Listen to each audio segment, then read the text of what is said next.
Selamat sore atau mungkin selamat malam bagi Bapak Ibu yang ada di Indonesia bagian tengah dan timur.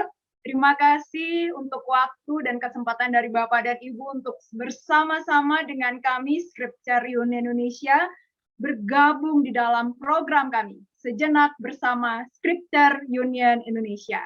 Doa kami untuk Bapak Ibu untuk sehat selalu khususnya di masa pandemi ini. Baik Bapak Ibu yang terkasih, beberapa jam ke depan kita akan bersama-sama dengan narasumber yang hebat, Bapak Dhani Christopher. Beliau adalah dosen Biblika dari STT Amanat Agung.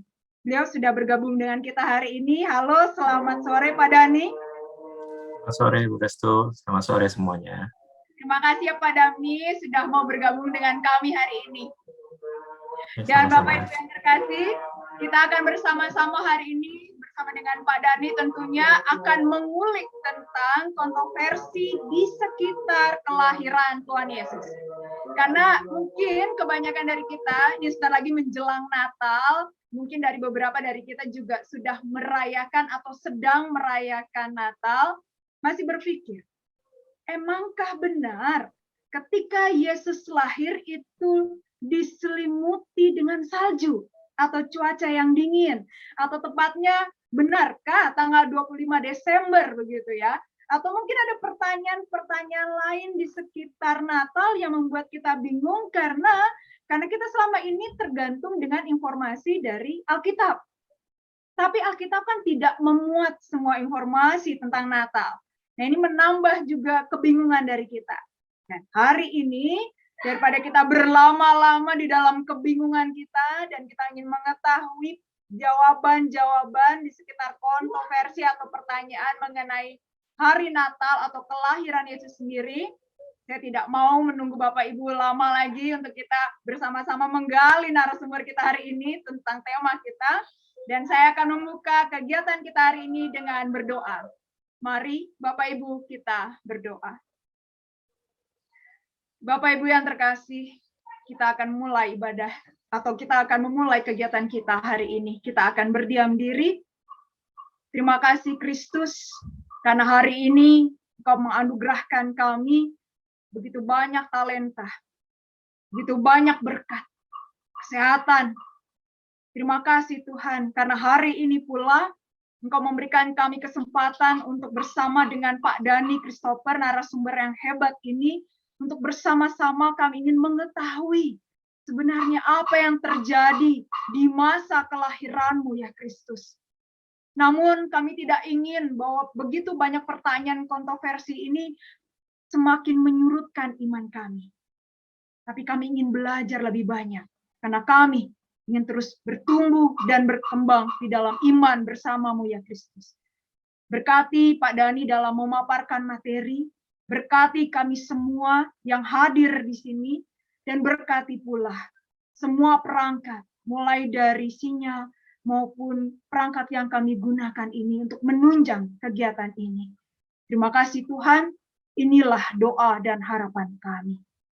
Dalam Kristus Yesus kami berdoa. Amin. Silakan Pak Dhani untuk memaparkan materinya. Terima kasih Bu Restu. Saya akan share screen untuk kita semua. Bentar ya.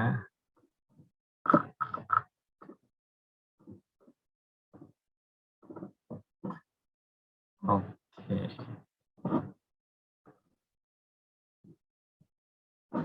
Oke. Baik, selamat sore Bapak Ibu sekalian. Hari ini kita akan diskusi mengenai satu tema yang sebenarnya sangat menarik, yaitu kontroversi di sekitar kelahiran Tuhan Yesus. Seperti tadi yang sudah disampaikan oleh Bu Restu, kontroversi ini sebenarnya adalah hal yang akan selalu muncul. Yang akan selalu muncul, terutama menjelang Natal, karena itu biasanya, kalau kita lihat di website, itu mungkin akan muncul berita-berita yang mempertanyakan hal-hal yang ada di sekitar kelahiran Tuhan Yesus. Dan bahkan sebenarnya beberapa kontroversi yang ada, itu bukan kontroversi yang baru. Itu dari zaman dahulu kala itu sebenarnya sudah ada, ya. Cuman memang akan selalu muncul lagi. Nah, hari ini kita nggak bisa bahas semua kontroversi yang ada, Saya hanya akan kasih 2 contoh yang sering muncul, yang dari zaman dulu sampai sekarang itu suka muncul dan orang suka bertanya-tanya. Yang pertama adalah isu mengenai proses konsepsi Tuhan Yesus. Jadi yang menjadi pertanyaan adalah bagaimana mungkin seorang anak darah itu bisa melahirkan? Itu kok bisa? Jadi itu pertanyaan yang implikasinya sebenarnya besar. Ya, jadi kok bisa seperti itu? Apakah bisa dipercaya? Nah, itu satu isu yang sampai sekarang juga muncul. Dan nanti yang kedua, yang juga Bu Rasul tadi sudah sampaikan adalah mengenai perayaan Natalnya itu sendiri, terutama tanggal 25 Desember. Karena mungkin kita pernah dengar pernyataan bahwa sebenarnya ya tahu nggak, aslinya itu 25 Desember itu adalah perayaan pemujaan Dewa Matahari. Cuman ditiru-tiru aja sama orang Kristen. Nah, itu juga sering muncul. Jadi hari ini kita akan bahas ini dan melihat bagaimana isu ini mempengaruhi banyak aspek, baik secara teologis, secara ilmiah, terutama tadi proses kelahiran dari seorang darah, anak darah, ataupun secara historis, terutama yang perayaan Natal 25 Desember. Oke, kita akan mulai saja dari yang pertama. Nah, permasalahan yang pertama yang tadi, bagaimana mungkin seorang anak darah melahirkan? Kalau misalnya kita bertanya mengenai hal ini, sebenarnya ini pertanyaan yang dari zaman dulu sudah ditanyakan. Misalnya, ada satu orang filsuf namanya Celsus, itu dia abad kedua. Waktu dia mendengar mengenai kekristenan dan Tuhan Yesus, itu dia nggak bisa percaya. Maka dia ambil kesimpulannya seperti ini. Kelahiran melalui anak darah atau virgin birth ini, menurut dia itu sebenarnya cuma rekaan, dibuat-buat. Yang buat siapa? Menurut dia, Tuhan Yesus sendiri yang buat. Jadi karena itu nggak mungkin, maka kesimpulannya adalah pasti Tuhan Yesus itu adalah anak luar nikah. Itu tuduhannya. Dan bahkan dia berani ngomong itu antara Maria dengan seorang prajurit Romawi. Karena nggak masuk akal. Jadi menurut dia itu pasti itu anak luar nikah. Kalau bisa ditanya, tapi kok Tuhan Yesus bisa melakukan mujizat dan sebagainya? Terus dia jawab, itu karena Tuhan Yesus belajar ilmu sihir ke Mesir. Jadi sepertinya zaman dulu kalau mau belajar ilmu sihir itu ke Mesir. Jadi karena dia tahu sihir, maka orang-orang banyak yang sesat. Ya, jadi ini salah satu tuduhan yang diberikan oleh orang-orang di abad-abad kedua itu. Karena nggak masuk akal, harusnya ada bapaknya, tapi sepertinya nggak ada bapaknya yang benar, maka kesimpulannya pasti di luar nikah. Dan sebenarnya pertanyaan ini, ketidakmasukan akal ini, sebenarnya sudah ada di dalam Alkitab. Kalau kita lihat misalnya cerita atau kisah kelahiran Tuhan Yesus di Injil Lukas, itu kan ketika Maria mendengar berita itu, Maria bertanya, bagaimana mungkin? Aku belum mengenal laki-laki, bagaimana mungkin?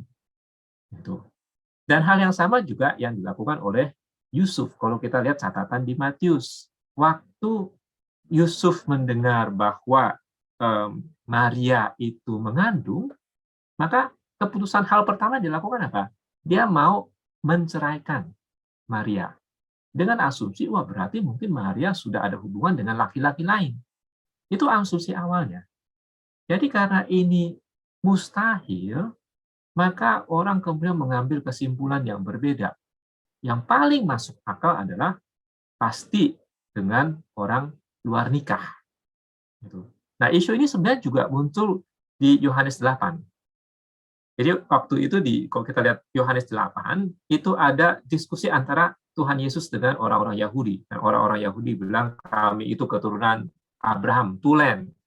Kemudian Tuhan Yesus bilang, kalau kalian memang keturunan Abraham, ya harusnya hidupnya kalian itu sama. Gitu. Tetapi kemudian responlah orang-orang Yahudi, kami tidak dilahirkan dari zina. Nah, ini bisa diartikan bahwa ya kami memang benar asli dari Abraham, bukan dari siapa-siapa yang lain. Tetapi banyak yang melihat ini juga secara tidak langsung menuduh Tuhan Yesus. Jadi tuduhan yang mirip-mirip. Ya, jadi tuduhan ini dari zaman dulu ada, sampai sekarang pun juga ada. Jadi kalau misalnya kita lihat ada banyak catatan tulisan yang berkata nggak mungkin, mustahil. Jadi ya Tuhan Yesus sebenarnya cuma manusia biasa. Nah ini memang efeknya besar ya. Misalnya ya catatan Alkitab itu ya dibuat-buat. Kalau Celsus berkata Tuhan Yesus yang memalsukan sendiri, kalau di sini berkata bahwa penulis Alkitab yang memalsukan. Atau kalaupun tidak memalsukan, ya dibuat, dipermak gitu ya, dihias-hias supaya sepertinya luar biasa. Karena ada yang bilang, oh itu sepertinya bisa jadi itu ngikutin niru-niru tradisi waktu zaman dulu. Karena tradisi zaman dulu, konon ada juga yang mengaitkan seorang tokoh luar biasa atau pahlawan itu dengan kelahiran anak darah. Jadi ada beberapa tradisi itu. Nah, kalau misalnya ini kita dengerin dan kemudian kita ikutin, ada beberapa implikasinya terhadap iman Kristen. Nah, yang pertama, berarti ya kelahiran Tuhan Yesus nggak unik. Itu pengajaran mengenai virgin birth itu ya sebaiknya ya ditolak gitu. Atau mungkin ada yang berkata, ya itu kan nggak esensial, yang penting kematian kebangkitan Tuhan Yesus. Ada yang berpikir seperti itu. Ada juga implikasinya ya berarti karena itu biasa, ya manusia, berarti Yesus ya manusia biasa. Bukan seperti kata Alkitab, Allah yang menjelma menjadi manusia. Dan ada beberapa implikasi yang lain. Nah, kalau kita orang Kristen, kita mesti ngapain? Respon kita seperti apa? Itu menjawab hal ini. Ada beberapa hal. Ya, misalnya, yang pertama, Alkitab kita itu adalah kitab yang sangat jujur. Jadi sangat terbuka. Bahkan hal-hal yang mungkin dianggap memalukan pun, kalau memang itu benar terjadi, itu disampaikan. Meskipun kalau kita pakai hitung-hitungan soal marketing, gitu ya, kalau mau menjual hebatnya Alkitab, itu bisa menurunkan market value-nya ajaran Kristen. Jadi kalau zaman dulu kan ajaran kekristenan itu baru gitu. Kalau mau jual kan harusnya kasih tahu, wah luar biasa, hebat dan sebagainya. Sedangkan yang nggak terlalu bagus ceritanya atau kisahnya, ya jangan disampaikan. Tetapi kenyataannya Alkitab menyampaikan apa adanya. Nah, virgin birth ini termasuk salah satunya. Meskipun efeknya adalah banyak yang menuduh Tuhan Yesus itu kelahirannya itu luar nikah, hasil dari hubungan luar nikah, tapi itu tetap dicatat. Kenapa? Karena kelahiran yang unik ini, yang spesial ini memang sungguh-sungguh terjadi. Meskipun resikonya adalah banyak orang yang salah paham. Ya. Jadi Alkitab menyatakan memang apa adanya seperti itu dengan segala resikonya karena itu memang benar-benar terjadi dan penting. Nah, saya kasih contoh satu. Saya nggak tahu Bapak Ibu bisa lihat nggak ini gambar apa. Ya, kalau misalnya kita lihat sedikit itu ini gambarnya kalau kita lihat itu ada kayak salib, gitu, ada salibnya. Kemudian ada yang disalib di sana, kayak manusia tapi kepalanya itu kayak bukan manusia. Jadi ini adalah satu grafiti ditemukan di coret-coretan dinding di Roma itu abad ke-3. Nah, kalau misalnya mau lihat yang lebih jelas, ini ada reproduksinya kira-kira seperti ini. Jadi salib, kemudian ada orang, tetapi kepalanya itu ada yang bilang kuda, tetapi nah, kemudian ada coretan. Bahasa Indonesia Alexamenos menyembah Tuhan, maksudnya Tuhannya atau Allahnya.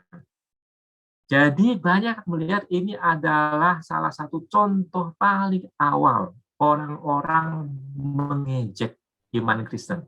Mana mungkin yang namanya Allah itu disalib, makanya diganti kepalanya jadi keledai. Jadi orang Kristen itu menyembah keledai. Intinya adalah bodoh banget. Jadi bagi mereka pengajaran seperti ini itu nggak populer, bodoh. Tapi Alkitab tetap nyatakan itu karena apa? Karena itu benar. Jadi sama juga dengan kelahiran dari anak darah, tetap disampaikan karena itu benar. Nah, masih ada beberapa hal lain yang bisa menjadi respon kita. Kalau kita memakai ilmu atau sains sebagai patokan tertinggi, ya nggak mungkin lah virgin birth, kan nggak masuk akal. Secara saintifik nggak bisa dibuktikan. Dan gara-gara itu maka kita tolak, maka sebenarnya kita sedang tidak hanya menolak virgin birth, tetapi juga menolak semua yang namanya mujizat. Dan berarti menolak yang namanya kemahakuasaan Allah. Jadi kita nggak bisa seperti itu. Karena kalau kita lihat sampai sekarang pun, sains atau keilmuan itu tetap ada keterbatasannya. Bahkan bisa berubah-ubah. Oke? Jadi itu yang bisa kita lakukan. Yang pasti kalau kita lihat Alkitab, ajaran ini ada, baik secara eksplisit maupun implisit. Implisit itu maksudnya adalah pengajaran bahwa Tuhan Yesus ada dua natur. Sepenuhnya Allah, sepenuhnya manusia. Kok kelahirannya itu seperti biasa, itu nggak bisa ada dua natur itu. Jadi dari semua ini, maka kita bisa simpulkan bahwa ya memang ini pengajaran yang susah dimengerti, diterima oleh akal. Tetapi kita terima itu karena apa? Alkitab berkata, ya memang itu yang terjadi. Itu yang memang terjadi. Jadi nggak usah ditutup-tutupi. Dan ini berkaitan erat dengan ajaran Alkitab yang lain. Misalnya Irenaeus, abad kedua juga, seorang bapak gereja berkata, kalau misalnya kita tidak bisa terima Tuhan Yesus sebagai dari seorang anak darah, bagaimana mungkin kita bisa menerima kebangkitannya dari kematian? Jadi ini ada keterkaitan. Kalau misalnya Tuhan Yesus hanya manusia biasa, maka kematiannya nggak ada gunanya. Nggak bisa menyelamatkan manusia dari dosa. Maka ajaran ini tetap penting. Bahwa sebagaimana Allah sanggup bangkit, gitu ya, maka juga Allah sanggup membuat mukjizat di mana Tuhan Yesus lahir dari anak darah melalui kuasa Roh Kudus. Oke, jadi itu yang pertama. Contohnya ya, semoga nggak terlalu kecepatan. Nah, kita masuk yang kedua. Ini juga isu yang banyak ditanya orang. Apakah benar Natal itu ya, itu niru-niru sebenarnya perayaan yang bukan Kristen? Itu bukan Kristen. Tuduhannya apa? Seperti tadi, Yesus memang di Alkitab nggak pernah dicatat Tuhan Yesus lahir tanggal berapa. Itu satu. Dan yang kedua, apakah waktu itu ada salju atau enggak? Tadi seperti kata Bu Hestu, gitu ya, apakah ada salju atau enggak? Banyak yang menduga kayaknya enggak. Karena kalau misalnya ada salju, biasanya domba-domba itu nggak akan dibawa ke padang, tapi dikumpulin di kandang, kedinginan kalau enggak. Jadi itu ada beberapa isu yang muncul. Ditambah lagi, ada yang berkata, bener loh kayaknya 25 itu awalnya itu bukan perayaan Natal. Nah, gimana caranya kita meresponin ini? Memang ini kita harus tahu sedikit mengenai sejarahnya. Nah, kita mulai dengan tuduhan ini. Tuduhan ini atau koneksi ini pertama kali ditemukan kalau dalam catatan itu di abad 12. Sebenarnya ini bukan menuduh malah, ini sebenarnya penjelasan. Karena tulisan dari Dionysius ini, dia adalah orang Kristen Syria, itu dia di pinggirnya itu ada catatan. Jadi orang tambah catatan supaya menjelaskan, seperti catatan kaki kita sekarang. Jadi ada yang bilang bahwa dulu itu memang umum ada perayaan tanggal 25, gitu, tapi perayaan orang-orang non-Kristen, gitu ya. Kelahiran dari Dewa Matahari. Ya, makanya ada lampu-lampu atau pelita dan sebagainya. Jadi katanya itu ketika orang atau gereja melihat itu, maka itu nggak benar. Jadi mereka memutuskan bahwa tanggal segitu tuh harus dimodifikasi. Maka jadilah Natal. Jadi ada catatan yang berusaha menjelaskan keterkaitan itu. Ya, jadi kesan awalnya waktu kita baca gitu, ini berarti memang benar-benar menunjukkan bahwa Natal itu meniru. Natal itu meniru. Tapi apakah memang benar demikian? Nah, kita harus tahu dulu perayaan ini maksudnya perayaan apa. Di abad ketiga, Kaisar Roma namanya Aurelius itu dia mau menetapkan adanya satu pemujaan. Ya, dia mau memuja yang namanya Sol Invictus. Sol itu kayak sekarang solar dalam artian matahari. Nah, Sol Invictus itu adalah matahari yang tidak tertaklukkan. Itu namanya, nama resminya. Jadi dia bilang kita sekarang adalah menyembah Sol Invictus, maka kita harus ada perayaan juga. Dan kita merayakan kelahirannya itu tanggal 25 Desember. Kenapa 25 Desember? Jadi 25 Desember zaman itu dianggap sebagai hari titik balik matahari di musim dingin. Itu maksudnya apa? Maksudnya adalah kalau misalnya kita di daerah utara gitu ya, itu kan ada musim dingin, ada musim panas ya. Dan di musim dingin itu biasanya matahari muncul makin lama makin pendek. Sampai ke satu hari di mana kemunculan matahari itu paling pendek. Nah, itu yang dianggap sebagai titik balik matahari di musim dingin. Sebaliknya kalau di musim panas ada tuh kemunculan matahari paling panjang. Itu titik balik matahari di musim panas. Nah, di musim dingin karena ini yang paling pendek, maka dianggap itulah kelahirannya matahari karena munculnya yang paling sedikit. Makanya tanggal 25 zaman itu diyakini itulah titik baliknya, maka 25 Desember diambil sebagai hari perayaan atau hari merayakan kelahiran si dewa matahari. Nah, bagaimana dengan respon orang Kristen? Sebenarnya kalau kita lihat, respon terutama orang Kristen bukan, kalau waktu itu, bukan membuat perayaan baru, tetapi mengcounter pengajaran itu. Jadi memberikan pengajaran yang benar, bukan memberikan perayaan yang baru. Nah, itu yang penting dulu.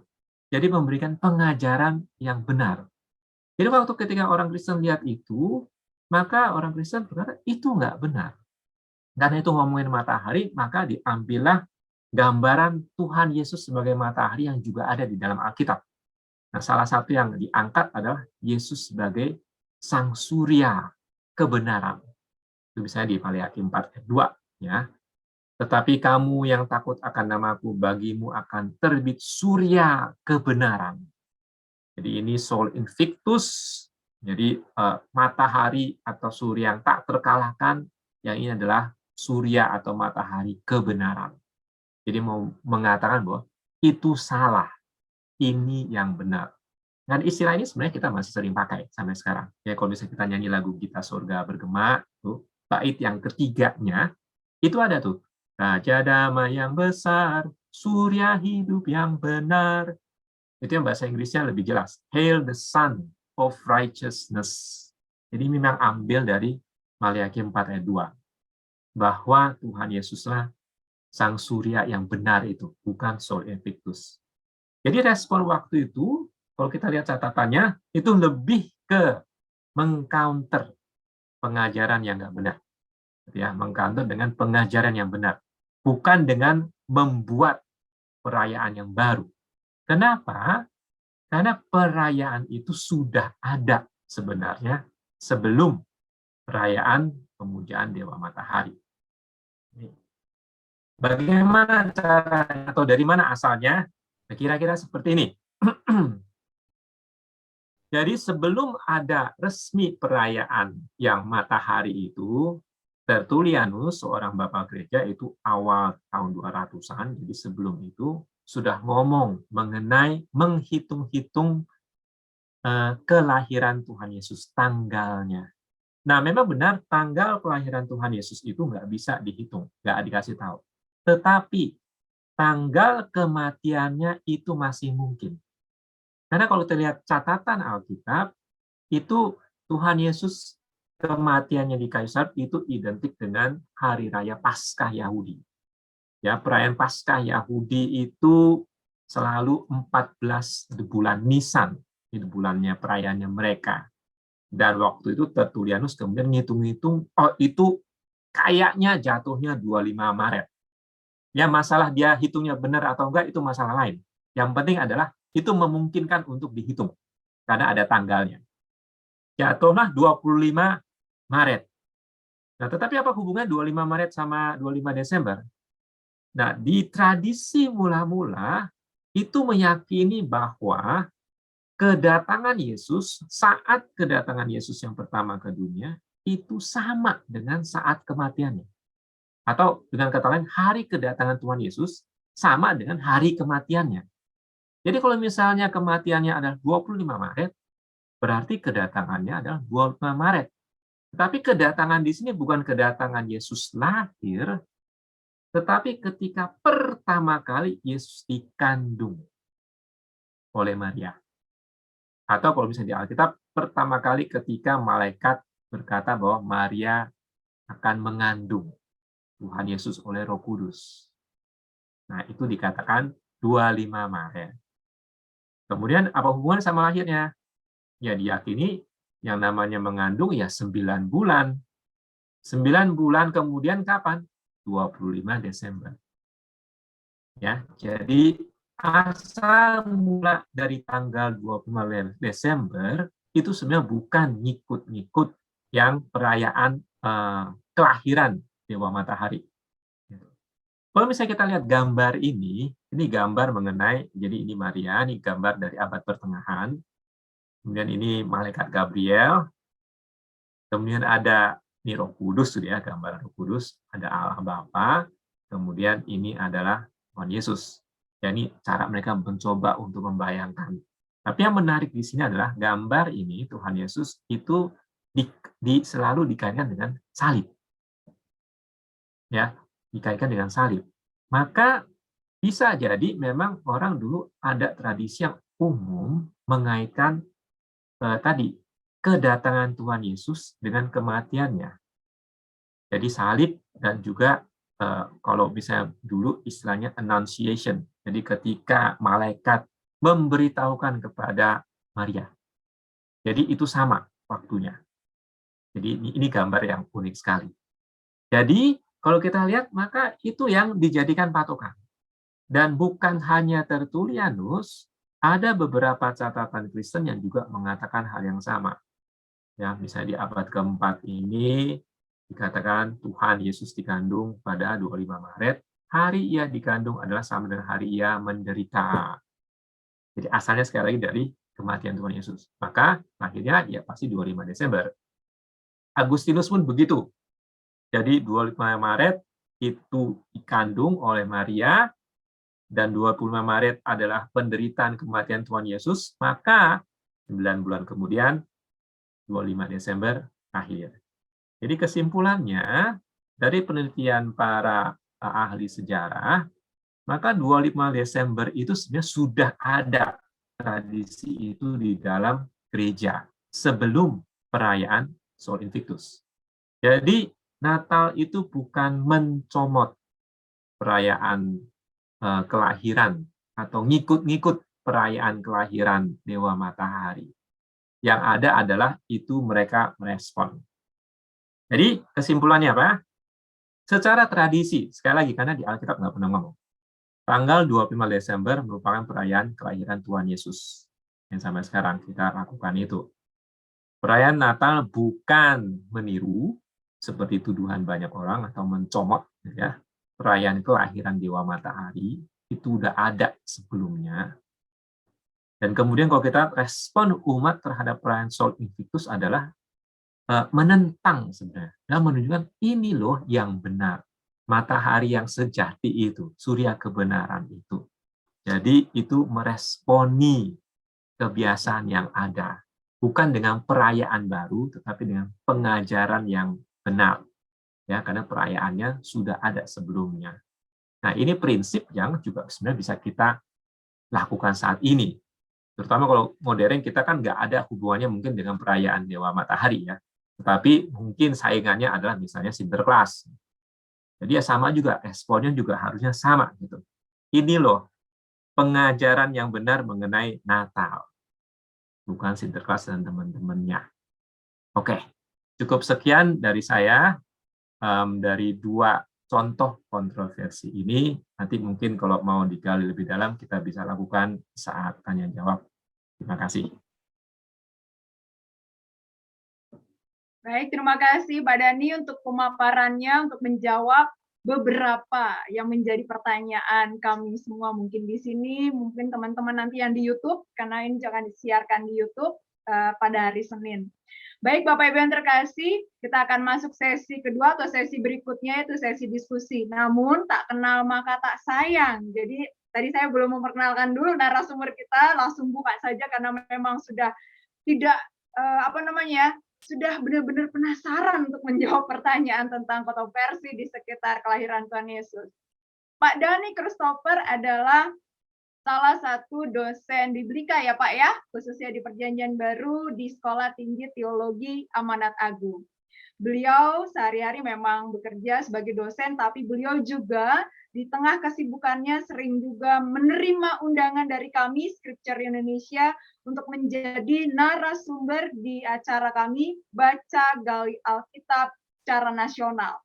Beliau dengan sangat mumpuni memaparkan kitab-kitab Perjanjian Baru atau bisa dikatakan mengeksposisi kitab-kitab tersebut. Jadi Bapak Ibu yang memiliki kerinduan untuk menggali khususnya kitab Perjanjian Baru, silakan. Jangan segan-segan menghubungi Pak Dhani Christopher karena ilmunya ini sangat mumpuni dan beliau itu orangnya sangat legowo untuk bisa mengajarkan. Jadi kami sangat senang untuk mengundang Pak Dhani karena kami memang senang sekali bisa mendapatkan ilmu khususnya dari Perjanjian Baru. Baik Bapak Ibu, itu sekelumit tentang perkenalan kami mengenai Pak Dhani Christopher, narasumber kita hari ini. Jika ingin bertanya lebih lanjut, mengetahui tentang kehidupan beliau, silakan tanyakan sendiri kepada Pak Dhani. Nggak apa-apa ya Pak Dhani ya? Karena kita kalau semakin kenal kan semakin sayang Pak Dhani. Begitu ya Pak? Baik Bapak Ibu yang terkasih, jika ada yang mau bertanya, silahkan dengan memencet reaction dengan angkat tangan, atau mungkin Bapak Ibu bisa bertanya langsung di bagian chat, nanti kami akan membacakannya. Silahkan Bapak Ibu, ada yang mau bertanya?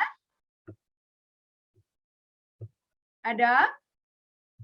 Mungkin belum. Baik, saya duluan nih Pak Dhani. Ada boleh? Oh, ada Pak Jeffrey. Oke, nanti saya simpen dulu pertanyaan saya nih. Oke, silakan Pak Jeffrey, langsung saja.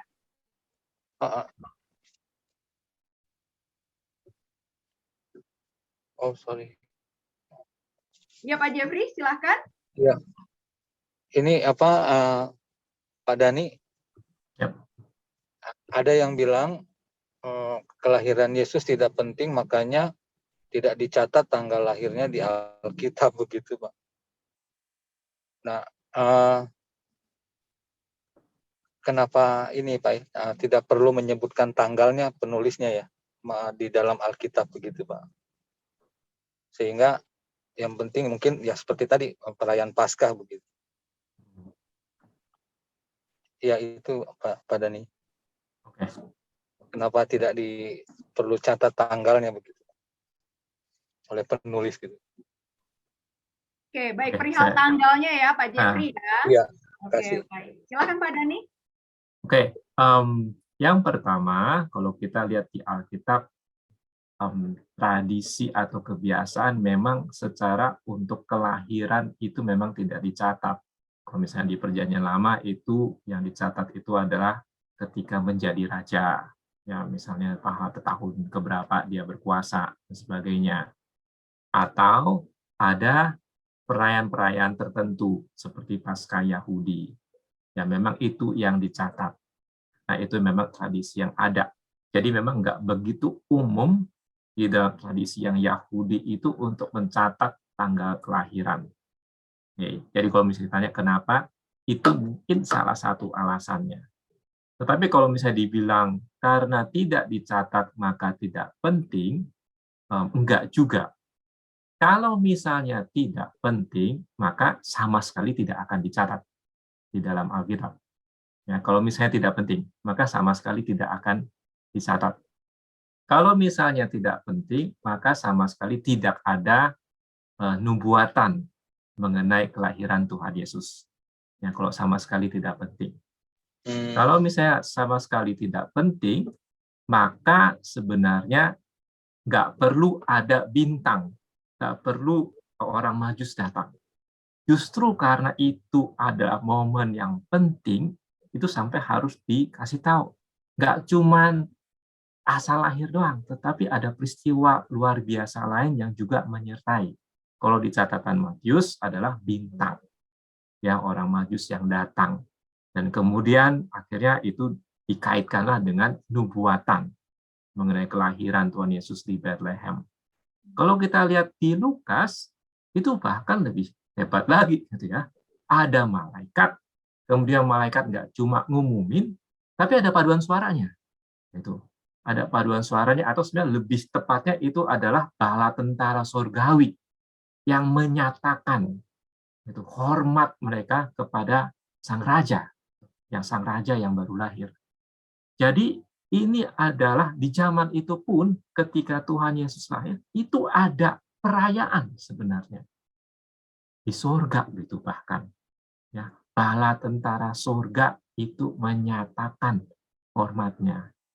Jadi itulah semangat yang juga diteruskan sampai sekarang. Ketika kita merayakan Natal, bukan karena tanggal 25-nya, bukan karena memang Alkitab menyuruh, nggak ada, tetapi semangatnya adalah mengingat kembali pengharapan itu.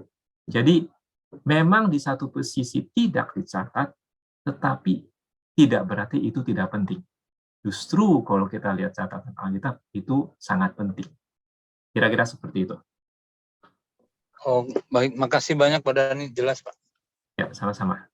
Baik, terima kasih Kak Jeffrey. Jadi tetap mengingat harapan ya Kak Jeff, bukan tanggalnya.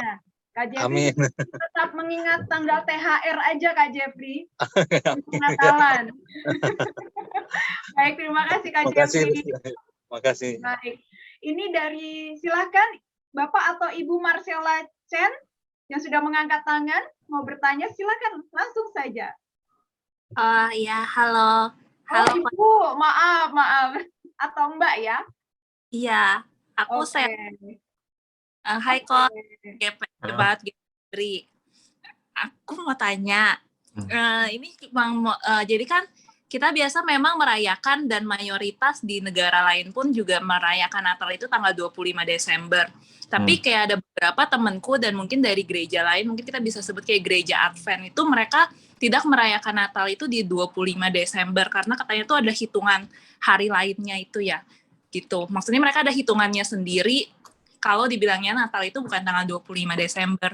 Nah, cuma penasaran gimana pandangan Dhani terhadap kayak tanggal-tanggal seperti itu dan merayakan Natal itu di kapannya?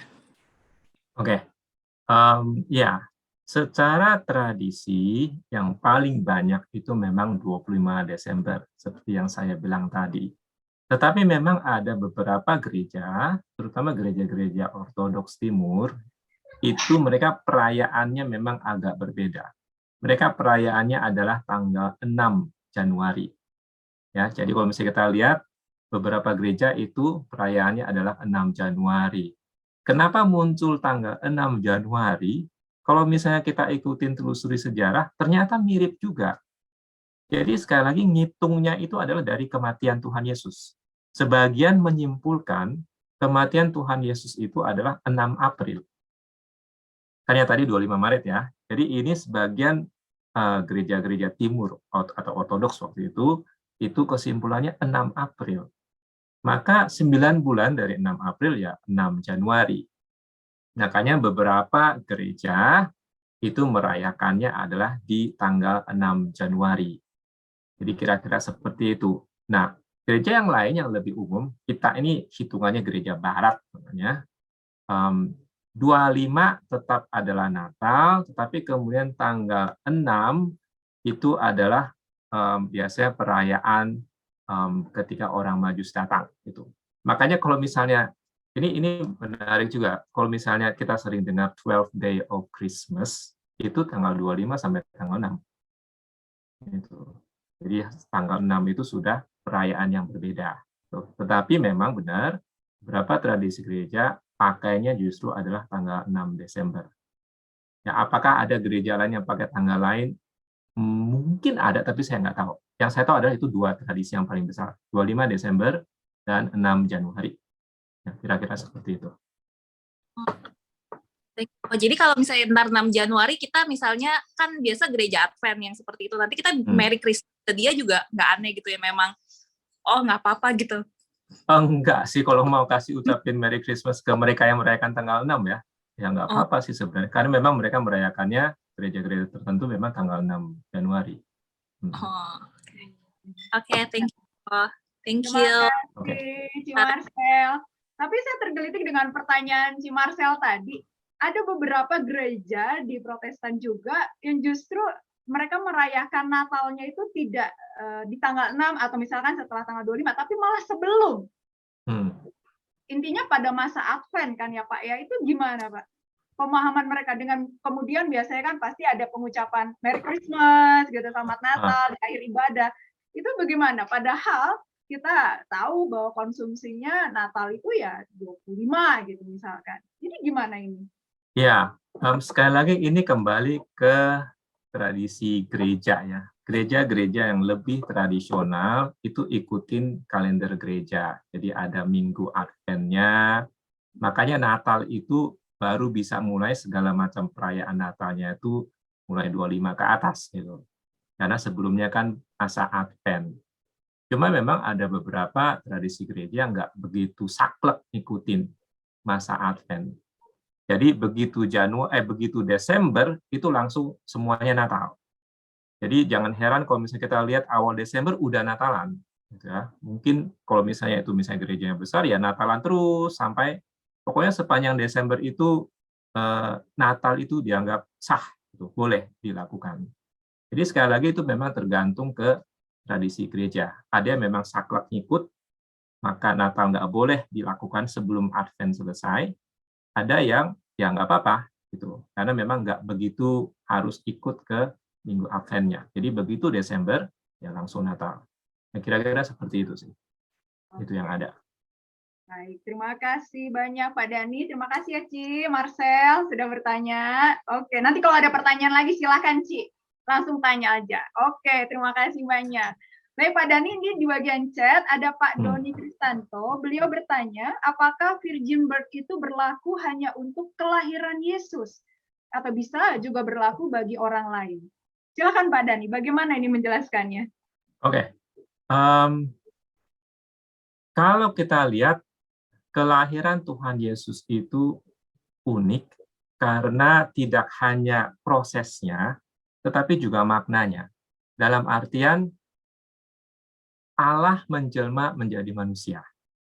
Ya, jadi melalui proses ini mau menunjukkan bahwa Maria dikandung dari Roh Kudus, Allah menjelma menjadi manusia.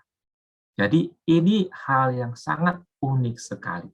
Jadi kalau mau dibilang apakah berlaku virgin birth seperti itu, maka saya bisa katakan bahwa yang maknanya seperti itu, Allah menjelma menjadi manusia, maka cuma satu. Gitu ya, maka cuma satu. Oke. Fenomena ini cuma terjadi satu. Sama seperti misalnya Tuhan Yesus mati dan kemudian bangkit kembali. Mungkin kita bisa dengar banyak cerita, bahkan sebenarnya di Alkitab berbicara Lazarus mati, bangkit kembali. Kan ada kan mirip-mirip. Tetapi karena ini adalah Tuhan Yesus, maka itu nggak bisa. Maksudnya nggak mungkin terjadi di tempat lain atau dialami orang lain. Jadi yang makna yang khusus ini cuma terjadi sekali. Ya. Jadi itu cuma terjadi sekali. Karena ini pertanyaan yang menarik. Sekarang memang kita masih belum bertemu atau menemukan yang namanya virgin birth untuk manusia. Tetapi kalau misalnya kita lihat penelitian di keilmuan, sains gitu, itu memang ada fenomena yang mirip tetapi di dunia binatang. Jadi istilah parthenogenesis, jadi kelahiran virgin birth itu juga dipakai untuk ada fenomena yang terjadi di dunia binatang. Jadi kalau mau dibilang secara keilmuan tanda kutip gitu ya, mungkin nggak, saya nggak tahu, mungkin nanti suatu saat mungkin aja gitu. Tetapi sekali lagi itu bukan berarti akhirnya yang ada di Alkitab itu jadi biasa. Karena keunikannya bukan masalah sekedar virgin birth-nya. Keunikannya adalah ini Allah menjelma menjadi manusia dan dikandung oleh Roh Kudus. Ya, itu yang membedakan. Jadi itu membedakan dengan fenomena hanya sekedar katakanlah human virgin birth atau parthenogenesis. Kira-kira seperti itu. Semoga terjawab ya Pak Doni Kristanto untuk perihal virgin birth tadi tentang kelahiran Yesus. Baik, Bapak Ibu yang mau bertanya silahkan bisa raise hand menggunakan fitur yang ada di perangkat Bapak Ibu ataupun bisa menuliskannya di chat. Sambil menunggu pertanyaan dari Bapak Ibu, saya akan bertanya dulu. Jadi sebenarnya ada banyak pertanyaan nih Pak yang mau saya ungkapkan di sini. Mungkin tadi Pak Dani sedikit menceritakan perihal para gembala yang pada waktu malam mereka menjaga para dombanya di padang rumput. Pertanyaannya adalah sebenarnya Yesus itu sendiri lahir benarkah di kandang domba atau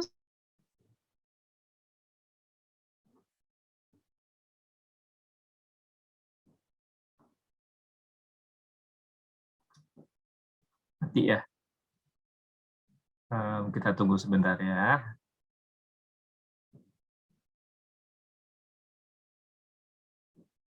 Ibu Restu itunya mati, mungkin saya coba jawab ya. Silakan Pak, yang sudah ada aja ya, Pak. Yang sudah aja ya. Yang tadi kalau nggak salah pertanyaannya adalah mengenai Tuhan Yesus lahirnya di mana, ya? Di kandang seperti yang selama ini kita lihat di Natal atau di mana? Sekali lagi, secara tradisi memang turun-temurun karena tidak ada tempat, kemudian adanya itu adalah sama binatang, maka asumsinya adalah itu di kandang. Dan kandangnya itu terlepas atau terpisah dari rumah, ya, terpisah dari rumah. Kalau misalnya kita lihat, itu biasanya referensinya itu di Lukas 2 ayat 7. Dibaringkan di palungan, tidak ada tempat bagi mereka di penginapan. Jadi kemudian kita sekarang bayangkannya, oh itu ada kandang yang terpisah, kemudian Tuhan Yesus lahir di sana, kadang-kadang dibikin lucu-lucu gitu ya, atau dibikin bagus, ada binatang yang ngeliatin. Kalau misalnya kita mau lebih strict ya dengan konteks budaya atau kebiasaan waktu itu, biasanya di sana rumah itu memang ada orang yang tinggal, tetapi di bagian dalam rumah depannya itu seringkali juga dikasih tempat buat binatang. Binatangnya mungkin nggak banyak. Jadi di dalam sana. Jadi masih ada yang merekonstruksi melihat bahwa rumah-rumah zaman itu biasanya memang di depannya itu ada tempat buat binatang untuk tinggal, gitu ya, atau diam atau bermalam lah, gitu, sebelum paginya dikeluarin lagi. Nah, karena yang di dalam untuk orangnya itu penuh, cuman bisa yang daerah binatangnya. Dan palungannya itu kemungkinan besar waktu itu bukan dari kayu. Karena kayu di sana itu lebih banyak adalah daerah gurun. Gitu. Yang namanya hutan itu sangat jarang sekali, hampir nggak ada gitu di daerah-daerah lain ada. Jadi kemungkinan itu dari kayu itu agak kecil. Yang lebih umum dan kalau kita lihat penemuan arkeologi adalah itu dari batu. Ya, itu dari batu yang menjadi tempat untuk entah itu makan atau minum dari binatang. Dan kalau misalnya itu yang dipakai, maka memang kemungkinan besar palungannya itu palungan kayak batu. Dan tempatnya itu adalah sebenarnya masih satu rumah, bukan di kandang yang sama sekali terpisah. Jadi kalau misalnya mau strict seperti itu. Tapi kalau misalnya enggak, boleh nggak tetap modelnya pakai kandang seperti sekarang gitu. Ya anggap aja itu kontekstual. Ya, anggap aja itu kontekstual, kita mengerti kandangnya seperti itu. Yang penting kita mengerti maknanya bahwa Tuhan Yesus lahir di palungan itu menggambarkan dia lahir di dalam kehinaan.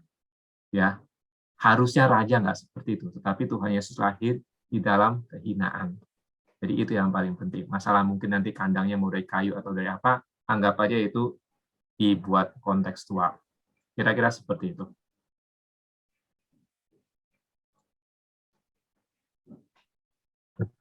Baik, mohon maaf Pak Dhani dan Bapak Ibu terkasih, sinyal di tempat saya ini sedang terganggu, jadi saya masuk keluar. Mohon maaf atas ketidaknyamanannya, mungkin juga ada beberapa saat saya freeze gitu ya, terdengar patah-patah atau terlihat patah-patah di video. Mohon maaf sekali. Ini memang kondisi cuaca di tempat saya ini kurang mendukung, jadi ini sangat tidak nyaman sekali bagi Bapak dan Ibu. Mohon maaf. Jadi terima kasih untuk pemaparan dari Pak Dhani tadi perihal sedikit tentang palungan. Tetapi ada pertanyaan lain lagi nih Pak, perihal seputar kelahiran Tuhan Yesus yang sedemikian rupa kontroversinya gitu ya. Jadi apakah benar gitu dalam arti bahwa Maria sendiri melahirkan tanpa pertolongan orang lain pada saat itu? Karena kan tidak dijelaskan di Alkitab gitu, Pak. Dengan kain lampin yang tiba-tiba ada di situ, padahal kan kondisi sedemikian rupa, jadi sungguh suatu hal yang membuat secara logika itu meragukan gitu, Pak. Jadi gimana menurut Pak Dhani? Ya, apakah Maria melahirkan sendiri? Kalau kita lihat satu, itu kan mereka pergi ke Bethlehem itu karena itulah daerah asalnya. Dan zaman itu ketika orang pergi, kemungkinan besar nggak cuma sendiri, itu rame-rame, makanya jadi penuh kan. Dan ketika dia masuk ke dalam, kemungkinan kecil sekali itu dibiarkan sendiri. Jadi memang akan ada orang yang bantu, cuma memang nggak ada tempat buat bayi Yesus. Jadi kalau ditanya apakah Maria melahirkan sendiri, mungkin seperti ada beberapa yang menyatakan seperti itu. Alkitab nggak mencatat. Alkitab nggak mencatat. Mungkin nggak? Ya mungkin aja. Tetapi kalau misalnya kita lihat yang terjadi, kemungkinan memang ada yang bantu. Ya, ada yang bantu. Cuma sekali lagi, ini mungkin bukan hal yang perlu untuk diperdebatkan mati-matian, ya. Jadi itu open aja. Tapi kalau misalnya kita lihat masalah kemungkinan lebih mungkin mana, menurut saya sih memang lebih mungkin memang ada yang bantu di sana. Karena satu orang banyak di situ, dan nggak mungkin dia seperti tadi dia bukan tinggal di kandang sendirian, tetapi itu memang satu bagian dari rumah. Ya, kira-kira seperti itu. Jadi bisa dipatahkan ya Pak mengenai kandang yang begitu jauh posisinya di padang gurun, maksudnya di padang rumput dan sebagainya, tapi memang ada di bagian rumah gitu Pak ya? Ya. Bisa dikatakan seperti itu ya? Ya. Karena memang banyak di luar sana meragukan tentang hal ini dengan mengatakan bahwa tidak mungkin bahwa Maria bisa bisa mandiri dengan kondisi yang begitu jauh dari pemukiman, gitu, dengan kondisi pasti kalau setelah melahirkan itu lemas dan sebagainya, dan hanya laki-laki di sekitarnya, jadi sulit untuk membantu. Pak Dhani, ya. Ini ada dari Ibu Rita Poli, beliau menuliskannya di chat dan beliau bertanya, pertanyaan saya mungkin agak sedikit masuk ke wilayah penafsiran, begitu kata beliau. Apakah di saat Maria berkunjung ke Elizabeth, sepupunya yang saat itu sedang mengandung Yohanes Pembaptis, apakah saat itu Maria sudah mengandung? Atau ini berhubungan dengan perhitungan jumlah bulan kandungan Maria, yaitu 9 bulan. Silakan Pak Dhani untuk menjelaskannya. Apakah saat itu Maria sudah mengandung? Maka jawabannya iya. Karena kalau misalnya kita lihat Lukas 1, itu kan kalau misalnya Maria dan Elizabeth itu kan mulai dari ayat 39. Beberapa waktu kemudian, jadi beberapa waktu setelah malaikat datang memberikan kabar itu kepada Maria bahwa dia dikandung, kemudian Maria pergilah mengunjungi Elizabeth. Nah, kalau misalnya kita lihat ayat 41, ketika Elizabeth mendengar salam Maria, melonjaklah anak yang di dalam rahimnya. Dan Elizabeth pun penuh dengan Roh Kudus. Nah, kenapa melonjak? Alasannya di ayat 42. Diberkatilah engkau di antara semua perempuan dan diberkatilah buah rahimmu. Jadi sudah langsung referensinya ke kandungan Maria. siapakah aku ini sampai ibu Tuhanku datang mengunjungi aku. Ya. Jadi ketika Maria berkunjung, itu Elizabeth di dalam Roh Kudus itu langsung ngomong, nggak cuma diberkatilah Maria, tetapi juga kandungan Maria, rahim Maria. Dan langsung ngomong, siapakah aku ini sampai ibu Tuhanku datang mengunjungi aku. Jadi kalau misalnya kita lihat di sini, maka bisa disimpulkan memang Maria sudah berada dalam kondisi mengandung. Ya, jadi kira-kira seperti itu. Kalau misalnya apakah berhubungan dengan perhitungan jumlah bulan kandungan Maria, iya, gitu. Karena kalau misalnya lihat di sini, maka yang orang biasanya lihat begitu malaikat memberikan kabar itu, engkau mengandung di dalam Roh Kudus, maka itulah dianggap sebagai awalnya. Istilah yang sering dipakai itu bahasa Inggris itu annunciation. Jadi pemberitahuan itulah juga awal mulanya Tuhan Yesus dikandung. Seringkali dimengerti sebagai seperti itu. Ya, seperti itu kira-kira. Baik, kiranya bisa terjawab ya Ibu Rita, bahwa ternyata Maria memang sudah mengandung ketika bersua dengan sepupunya Elizabeth. Atau mungkin ada pertanyaan langsung, Bu Rita? Itu Bu Rita sudah membuka videonya, mungkin ada bertanya langsung dengan Pak Dhani. Halo. Ini berhubungan, selamat malam Pak Dhani. Ini berhubungan dengan Yusuf juga Pak. Jadi ketika Maria mendapat berita dari malaikat dia akan mengandung, lalu di bagian lain di Matius, Yusuf menerima kabar dalam mimpinya bahwa kan semula Yusuf berniat untuk meninggalkan Maria secara diam-diam. Pertanyaan saya adalah, apakah berita kehamilan Maria ini sempat di-announce ke publik saat itu? Yang pertama. Yang kedua, siapa yang memberitahu Yusuf tentang kehamilan Maria sehingga daripada Maria dicemooh, ini aib, mendingan gue tinggalin dia deh diam-diam gitu. Jadi ini kronologinya gimana nih Pak? Sampai akhirnya Yusuf didatangi malaikat dan katakan jangan takut ambil Maria. Jadi yang memberitahu Yusuf siapa? Lalu apakah proses atau hamilnya Maria sempat diketahui oleh publik? Ya itu aja Pak yang saya mau tanya. Silakan. Terima kasih Pak. Ada beberapa hal yang bisa kita rekonstruksi. Kalau misalnya kita mau bikin kronologi, yang bisa kita ketahui adalah yang pertama terjadi adalah pernyataan malaikat kepada Maria. Itu kan pertama kalinya. Ya, jadi itu katakanlah titik awalnya bahwa Maria akan mengandung di dalam Roh Kudus. Waktu di Matius kita baca, itu kan kasusnya ternyata sudah mengandung dari Roh Kudus. Jadi ini pasti sesudahnya. Jadi kalau misalnya ditarik kronologinya, kira-kira seperti itu. Jadi dari Maria dulu, kemudian baru Yusuf tahu kemudian. Nah, Yusuf tahu kemudian itu dari siapa? Memang tidak dicatat. Nah, kadang-kadang di Alkitab memang nggak semua detail itu dicatat. Itu tahunya dari siapa? Saya nggak tahu apakah tahunya dari Maria, apakah tahunya dari keluarga Maria. Yang pasti Elizabeth nanti juga tahu. Apakah dari situ? Ya mungkin saja. Mungkin saja.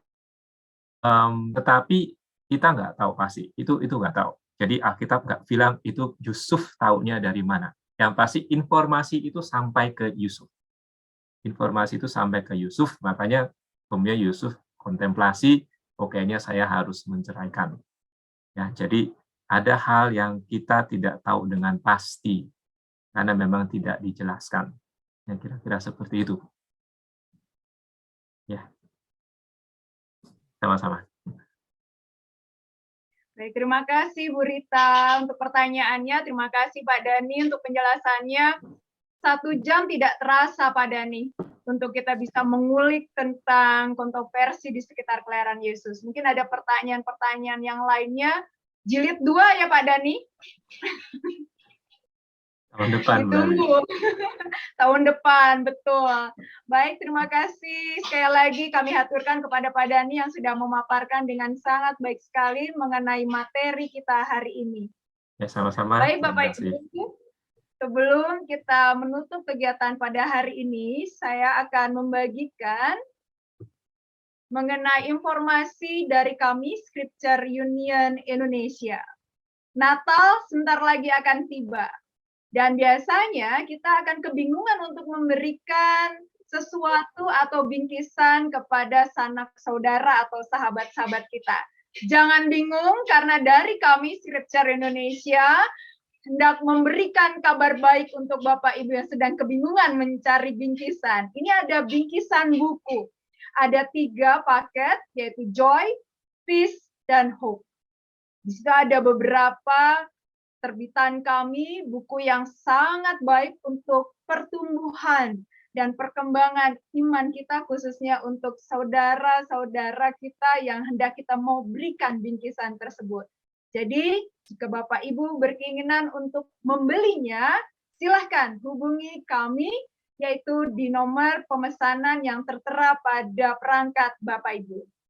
Ayo, segera beli dan jangan takut, pasti harganya sangat murah dan bisa bersahabat dengan kantong kita. Jadi Bapak Ibu yang sudah dapat THR nih, jangan ragu-ragu lagi.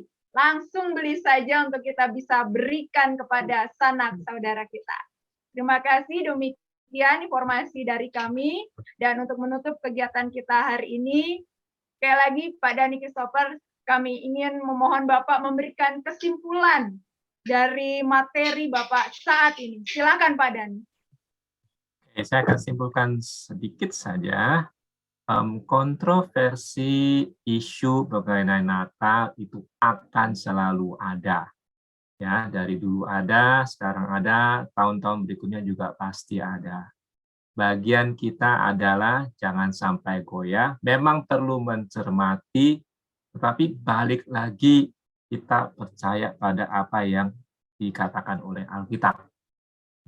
Apa yang disampaikan oleh Alkitab, kebenaran yang hakikinya. Dan kalau misalnya ada isu-isu yang membingungkan, ya kita bisa cari tahu. Ya. Baca buku-buku yang ada, Scripture Union juga banyak buku gitu, jadi bisa belajar dari situ supaya kita tahu, terutama untuk hal-hal yang katakan sifatnya historis. Tapi intinya belajar bersandar pada apa yang dikatakan oleh Alkitab, ya, karena itu akan selalu muncul isu-isu itu. Kira-kira seperti itu. Baik, terima kasih Pak Dhani. Kita semoga Bapak Ibu terus bersandar pada Alkitab yang merupakan sumber kehidupan kita. Terima kasih Pak Dhani, dan untuk menutup ini, mohon kesediaan Pak Dhani untuk doa penutup. Silakan Pak Dhani. Mari Bapak Ibu kita berdoa. Ya Tuhan, ada begitu banyak hal mungkin yang menjadi isu seputar Natal, tetapi biarlah iman kami tidak goyah, iman kami terus kokoh di dalam firman Tuhan. Biarlah firman Tuhan yang menguatkan, sehingga ketika kami merayakan Natal, kami sungguh-sungguh merasakan pengharapan itu ada. Terima kasih ya Bapa, menyerahkan kami semua, kembali ke aktivitas kami, kiranya Tuhan yang terus sertai, baik kami maupun orang-orang yang kami kasihi, dan kiranya damai Natal terus menyertai. Dalam nama Tuhan Yesus kami berdoa. Amin.